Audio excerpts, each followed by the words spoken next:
I mean, heartbreaker. First I want to thank our fans for obviously just continuing to do what they do and showing up as they do every night. Um, I thought we played really good basketball for the first 26 minutes. Have a 16-point lead and just doing a lot of the right things. Early we got rattled by their pressure and had 5 quick turnovers, and thought we did a better job for the next 20 minutes of not letting their pressure bother us. And we talked about in film just not being casual and not being lazy with getting open and passing. And we had a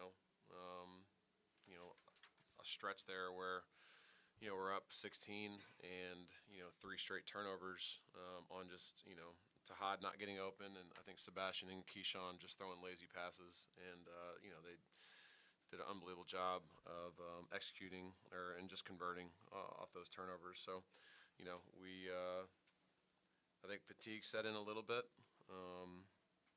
and ultimately that was the difference in the game right there. Is we just weren't able to take care of the ball, and they made shots after we turned the ball over, so they made us pay. So, got down 12 with 5:08 left, and they just continue to battle and continue to fight back, and they just don't have a lot of quitting them, and really proud of that.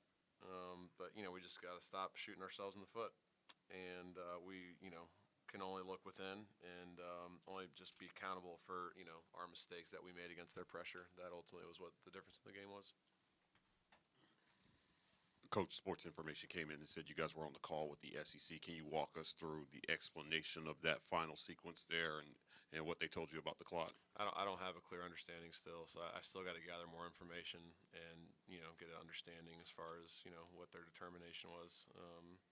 I don't want to keep you guys waiting much longer, so I don't have a clear understanding of what their reasoning behind what they were going off of, and so we're going to gather more information, and hopefully we can kind of elaborate on it. But just from the angles that I saw, it looked like the ball was out of his hands on the red light on the scoreboard that we were looking at. But I would imagine that they had a different angle that they were looking at to determine that the ball wasn't out of his hands. So I'm just trying to get clarity on a couple things. The ball on the free throw with 2.6 seconds left. I'm not sure if the ball hit the backboard. We had this happen with, I think, Simeon Bowers our first year, where we were trying to miss intentionally, and he throws it off the backboard, and we told him to just hit the rim, and they ended up blowing it dead right then and there, which I don't know. I'm not an official, and I would never be an official because those guys have an impossible job. But from looking at it, if it's not clear that the ball hits the rim on a free throw, my determination would be you'd blow it dead right then and there just to look. But that didn't happen, so I'm not sure where they got the .6 from after that. So that's just some questions that I got to ask. But once I get a full rundown, because that was going to take a while, and I got to get on to Arkansas. So I'll get debrief from John, and I'll make sure that I communicate everything very thoroughly with all of you as far as what they told us, so you guys can have a better understanding of what why they made that decision. Steven, you got an early update on Philip Jovic and how he's doing? Yeah, I wasn't really able to talk to Clark after the game. Was a little preoccupied, but it sounded. I mean, he. I don't know.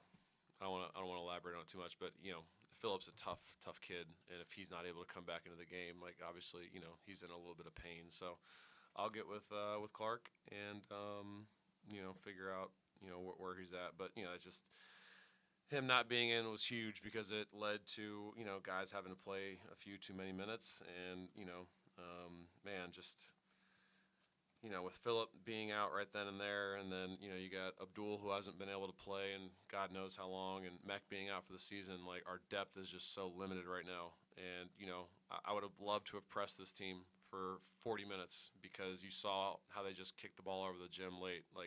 they're not great. While they're a great pressing team, they are not good against pressure, and we don't have the depth to do it.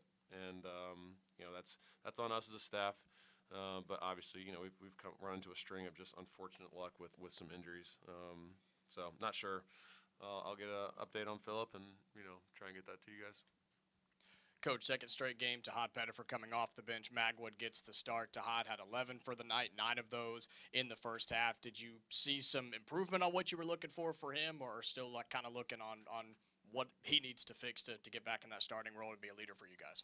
Yeah, just a coach's decision and some carryover from the Georgia game. So Tahad understands what the expectations are, and if he continues to handle his business off the floor, then I hope to see him back in the starting lineup on Saturday.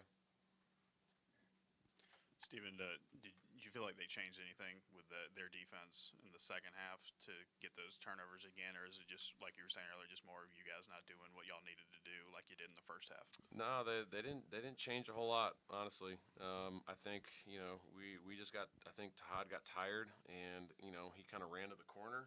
And when you get that ball in the deep corner, it's really hard to get out of, especially when they have good athletes and good size. And credit to Jakari Lane and those guys. They just they're really quick and really active, and they play hard, and they just do a really good job of disrupting you.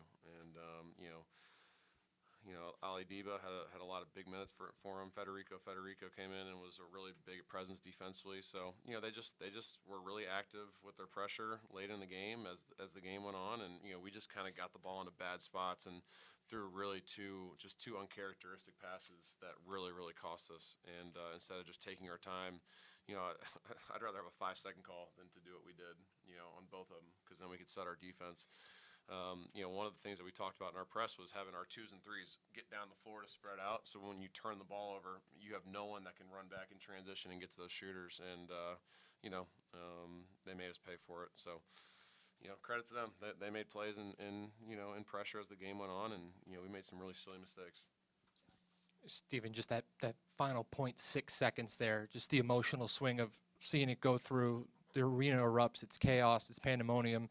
Then they go to the scorers table. They rule it off. I'm interested in that moment, what the officials say to you and what your line of communication is in that moment. Yeah, there was zero communication. So, they didn't say a word. They just said it was no good and ran off the floor. So I probably wouldn't want to talk to me in that moment anyway. So I get why they'd run away from me. Yeah, I mean, just from the angles that I saw, it looked like it was off his fingers, but that was just, I don't have all the same angles they have. So I'm just looking at an iPad, and it looks like on the clock it says 0.2, but obviously like that. So I was like on the floor, I'm like, shit, we just won the game. Like, oh, wow. So to go from that to, obviously the crowd sees it on the big Jumbotron. They think it's good, and, everyone thinks that the game's over, and I'm just trying to sit there and be like, just hold on, you just never know. And sure enough, they made a decision that it was, I don't know, it was on his fingertips. So yeah, it's devastating. But I told the guys, like, we have one choice. Like, what else are we gonna do? Like, what the fuck else are we gonna do? Are we gonna sit here and just pout about it, or are we gonna get on to the next one? Like, I'm so excited to get here tomorrow morning and just start grinding again. You know what I mean? Like, I'm proud of these kids, man. Like, and I don't really I don't care about what people think, but like, man, like, I'm like, with 0.4 seconds, we're down 4, and we go to overtime. We're down 12 with 5:08, and we damn near win the game. Like, we got something in there, we got something in there. So I'm incredibly proud of their grit and their fight. We just got to be, we let 3 seconds. So I asked the guys, like, how many seconds does it take to turn the ball over?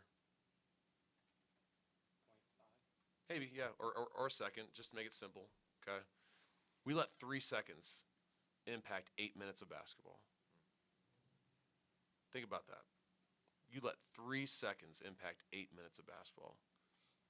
Come on, man. Can't do that. That's part of growing. That's part of learning. That's just part of going through shit together. And this team's been through a lot of shit together. Sorry, I keep cursing. Apologize, Jan. We've been through a lot of stuff together. And, I'm excited for them to, see some positive results. because they deserve it. They really do. They've worked their tails off, and they've stayed connected, and for the most part, and they've been locked in, and they want to do the right things. So we just got to keep plugging away and just just keep doing what we do, and just try and get ready for the next one.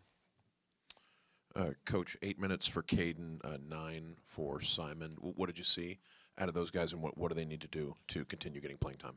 Caden came in and was disrupted by their ball pressure and had some quick turnovers. And, I thought he did a really good job in the Georgia game of, handling their pressure early. But, A&M's just way more physical with their press, and, it disrupted him. So I would have liked to have played Caden more. I just didn't feel like he was able to handle that pressure. And, obviously it bothered him. So that was the biggest thing because offensively I have a ton of confidence in Caden. I really do. Defensively he had 3 silly fouls at Georgia, which is why he wasn't really, kind of in that rotation late.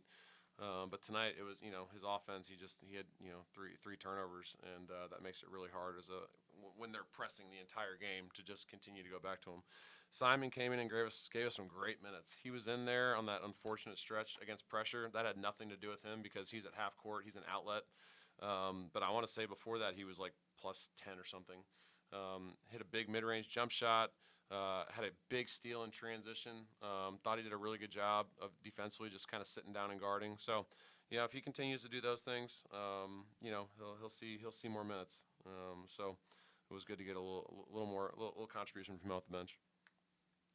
Coach Sebastian had a really good game in Athens, but didn't find the scoring column tonight. Had 11. How much of that is a point of emphasis on getting more aggressiveness from him, both with the ball in his hands and playmaking without the ball in his hands? Yeah, I said coming in, when we had my presser on,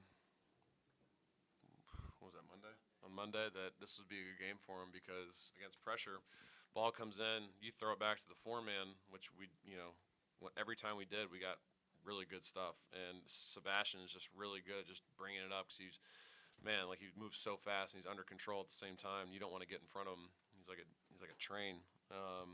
So I knew this would be a good game for him because he'd be able to kind of get downhill and get to the rim, and he makes good decisions with the ball. So it was great to see him be more aggressive. Love to see him shoot a couple threes.